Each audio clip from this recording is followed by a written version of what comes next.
Hey guys, Mustang here bringing another Dragon Ball Z Dokkan battle video, and so today we're going to be talking about the STR Master Roshi. The banner comes out tomorrow, or I guess later tonight if you are in certain parts of the US, right? The banner will be releasing at 10 PM Pacific time, and then it's 1 AM on Tuesday Eastern time, 6 AM for me here in the UK. We will be getting the release of not just the STR Roshi banner, but also the Peppy Gals support banner as well. So we are going to talk about both of those in this video, although the primary focus, of course, will be on the Roshi, and should you summon or should you skip when it comes to his banner. So obviously, to start things out, as we always do when we talk about the summon or skip for these things, if you're someone who is a whale or a collector, or you know, Roshi's one of your favorite characters, Dragon Ball Saga is one of your favorite teams, then chances are you're probably going to try summoning for him anyway.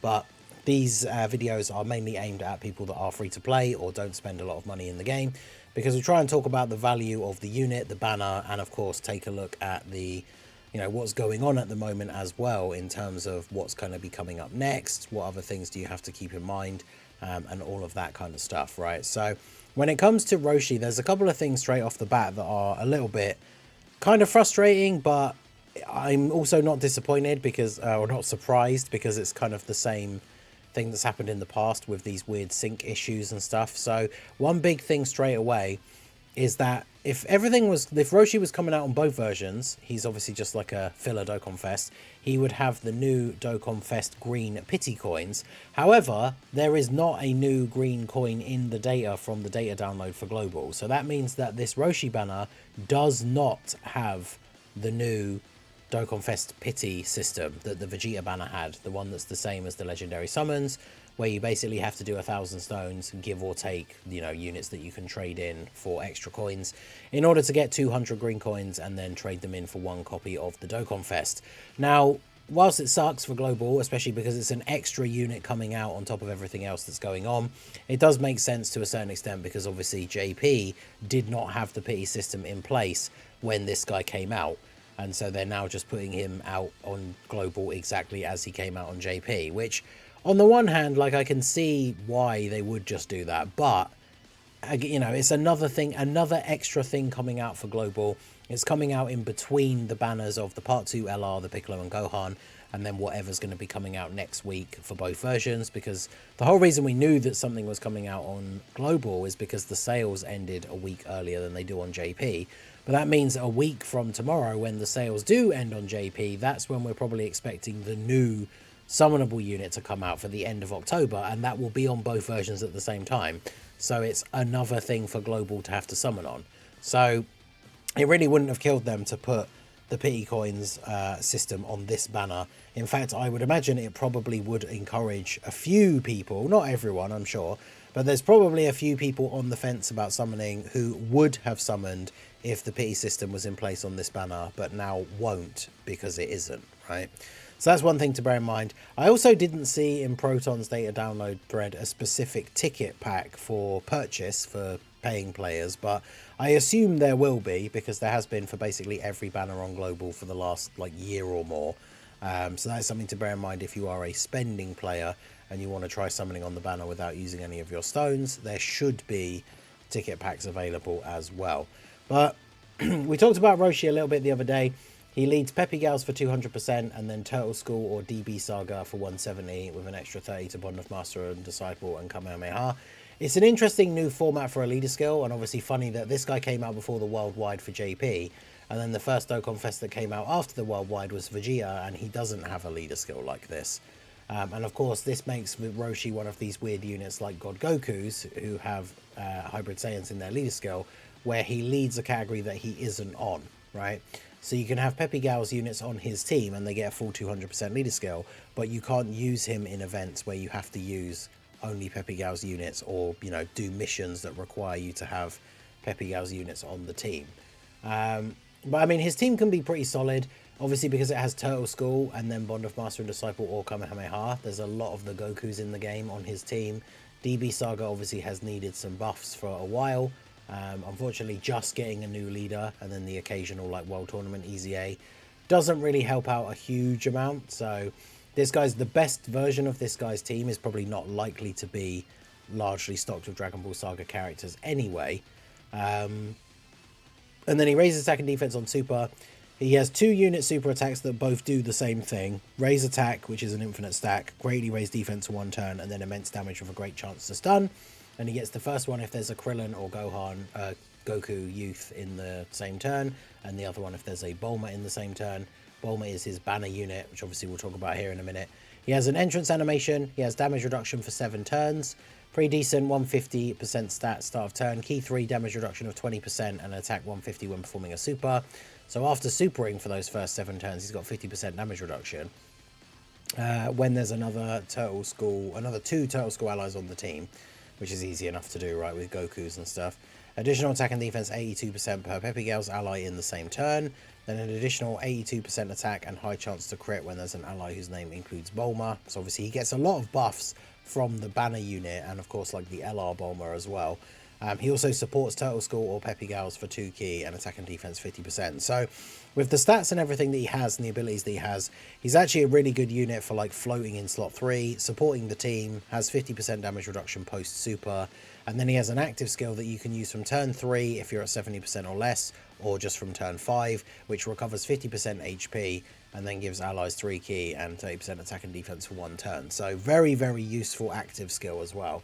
So definitely not a bad unit. I don't think his leader skill sets him apart as like a character that you absolutely have to have, because his team, I think the best version of his team is just going to have a lot of Gokus and stuff on it, which you could quite easily just build that same team with a different leader more or less and build pretty much the same team, right? So Roshi is definitely not a must-have character, but he does seem pretty decent overall.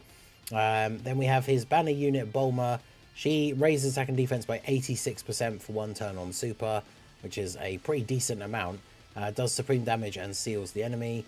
She has attack and defense 150, additional 186 when performing a super, 50% chance to dodge. Then she gets an additional attack that has a high chance to become a super. She supports Dragon Ball Saga, Earthbred Fighters, or Peppy Gals allies for 1 key and 50% attack and defense, which is really good. Randomly changes 1 key sphere of a certain type to rainbow when there are 2 or more Earthbred Fighter allies on the team. Chance of evading attacks, including supers, 10% before receiving an attack, and then chance to dodge plus 5% with each attack evaded. So before she takes her first hit of the turn, she has a 60% chance to dodge, and then the first 4 dodges that she gets gives her permanent extra dodge chance as well. And it's the first before receiving an attack, so it's not actually, well, I think because of the way this is worded, she'll dodge the first attack that comes at her, and then she keeps that buff, right, because she hasn't received an attack, I think is how it works. Otherwise it only counts for the first attack even if she dodges it, but you build up the rest. So then she's going to be, after dodging 4 attacks, at the start of the next turn she's got an 80% chance to dodge, which is obviously pretty good and provides a decent amount of support. Probably still not ideally a unit that you want to be putting in slot 1, but as a floating support, gives a lot of support, has a higher chance to dodge that very first attack. So if there's only 1 attack in slot 3 and it ends up becoming a super, she's got that 80% chance to dodge. And of course she does fill out those other parts of Roshi's passive, so her on his team obviously very, very good. And then of course we have the other banner, the Peppy Gals support banner, which we'll talk about the full banner lineup, but this gives us the new Mai and the new, is it Kokote? I don't know how you say her name. The woman from the Pride Troopers from Universe 11. So the new Mai is a Peppy Gals leader. Greatly raises attack and defense for 1 turn on super. Has attack and defense 150, additional 150 when attacking. All allies 3 key and attack and defense 30%. High chance to dodge. Chance to dodge extra 20% and launches 2 additional attacks, each of which has a high chance of becoming a super when there's another Peppy Gals or DB Saga ally attacking in the same turn. So that's really good. Should have 70% dodge, a couple of extra attacks, and then all allies attack and defense 30% when there are another 3 or more Peppy Gals or DB Saga allies on the team, or when there is an AGL enemy. So that's really good, because it's like 2 teams that you're probably going to run her on, or if you're going up against an AGL boss, so you're putting tech units on the team for that reason, she's getting the extra support in that scenario as well. So she does seem pretty solid. Obviously the downside being, you know, DB Saga unit has those DB Saga links, so outside of that team, obviously on Peppy Gals, at least going to have A lot of the Peppy Gals units are shattering the limit. She's got Brainiacs. She actually doesn't have Battlefield Diva, which is a common link that a lot of them share, which is a little bit annoying for her for that team. But she does give a lot of support, including Key. So missing out on Battlefield Diva, which is a Key link primarily, isn't the end of the world. So she actually does seem quite solid. And then we have the Kokote, Peppy Gals lead as well. Greatly raises attack and defense for 1 turn, does supreme damage.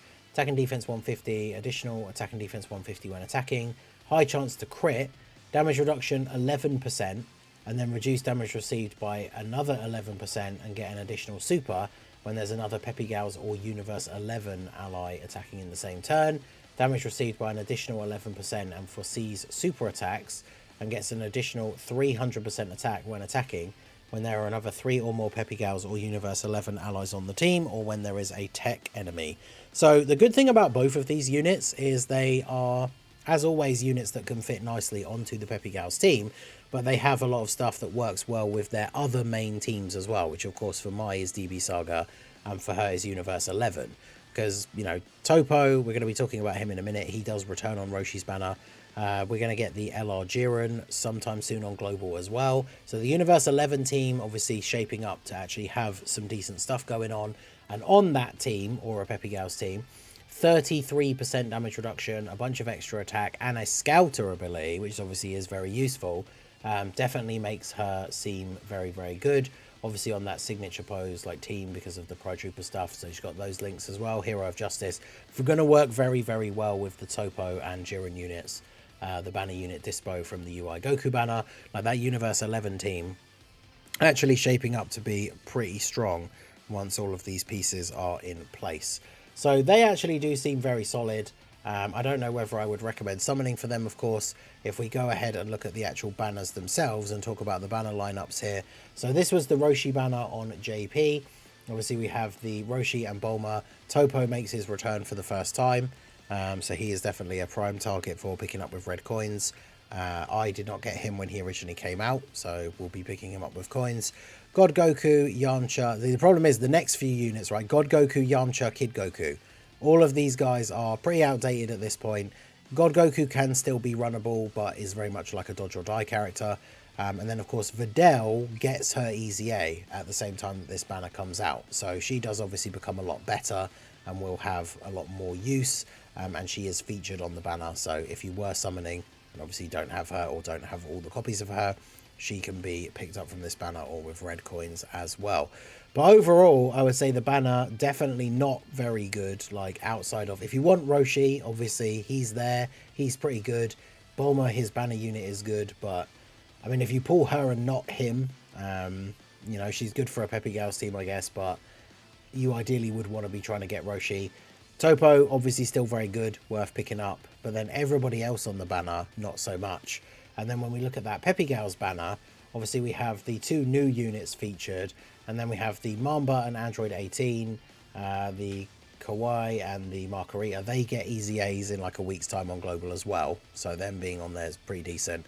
And then the STR Chi-Chi. I believe the banner is one of those ones, right, where it's, isn't it like the first 3 multis is like guaranteed featured? Yeah. And only 30 stones as well. So for 90 stones, you can do 3 summons on the banner, get 3 guaranteed featured units. Maybe, like, obviously if you've got like the Topo team and you really want to try and pick up the Pride Troopers girl, maybe it's worth doing just the discounted ones, because I think she would be a really good buff for the Universe 11 team. But outside of that, I probably wouldn't recommend summoning on this banner. And then when it comes to the Roshi banner and the whole crux of the video, like summon or skip for Roshi, I honestly do think that he is a pretty easy skip, right? Because Global, lots of things have been going on, lots of new stuff has been coming out. We're kind of getting used to this new setup now. You've got to remember that the anniversary now comes a lot earlier than it did before, because it will be on both versions at the same time. So the end of January / beginning of February is when the anniversary comes around again. And as I was saying earlier, we also know that basically a week after this banner comes out, the next new thing comes out on both versions as well. And that could be a character that, despite being a quote-unquote filler Dokkan Fest, that could be a character that is very, very good. Or, you know, maybe it ends up being your favourite character from the entire franchise. So I think this guy definitely is an easy skip. Like I say, his best team build is a team that you could quite easily build without him. And I think, you know, this is one of those rare times with so much stuff going on global and so much stuff to try and keep up with. Even I will not be summoning on this banner, right? I will put together a team where I can showcase a friend Roshi and we can kind of see how he does, but he is not a unit that I particularly care about getting. I do not think he is a unit that you need to have at all. Like I say, you can make the best version of his team pretty much without using him, right? There'll be the odd units you can't bring, right? Because certain team builds you can make that will feature a bunch of the Gokus you probably can't run some of the Peppy Gals characters on, but to be fair, him having the Peppy Gals 200% as an extra part of his leader skill is just like an extra bonus. It's not like any of those units are some of the best units in the game at the moment, so it's not like a huge loss. So I would say that this banner is a pretty easy skip. If you are a fan of Roshi or you do really want to summon for him, obviously the tickets are there if you're a spending player, but again, there was no new green coin in the data download, so it seems like this banner does not have the pity system, which I think is another reason this is a fairly easy skip for most people. But let me know what you guys think down below in the comment section. Are you going to be summoning for Roshi anyway? Are you going to use the tickets but no stones, or are you just steering clear of this one? Let me know all your thoughts down below in the comment section. So that is going to be it for the video, guys. This has been the Masked Ningen. Smash that like button, subscribe to the channel if you are new, check out the links down below, and I will see you all again soon. Have a good one.